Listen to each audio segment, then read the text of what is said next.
মা তাড়াতাড়ি ভাত দাও। এই তো থালায় প্রথমেই প্রত্যেকদিন মতো গরম গরম ভাত, আজকে একটা স্পেশাল আইটেম আছে। প্রথমেই দিয়ে দিলাম একটা কাঁচা লঙ্কা, প্রথমেই পাটতে পড়লো নিম বেগুন, এখন কচি কচি বাজারে নিম পাতা এসে গেছে, নিম বেগুন তো মাঝে মাঝে হবেই। তারপরে পাতে পড়লো মুরগি বাটা, এটা একটা নতুনত্ব রেসিপি। এই রেসিপিটা তোমরা কিন্তু মিট্টু বাড়ি ডায়েরিতে খুব তাড়াতাড়ি আসছে, যেটা ফেসবুকে।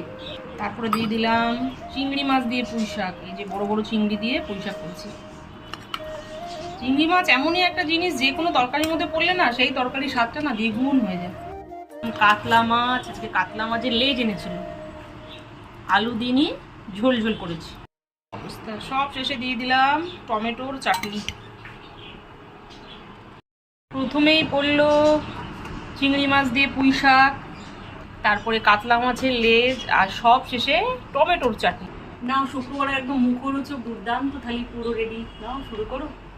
মুরগি বাটা, নিম বেগুন, চিংড়ি দিয়ে পুঁই শাক, সাথে আছে মাছ, চাটনি, সব কিছু। নাও চটপট শুরু করো।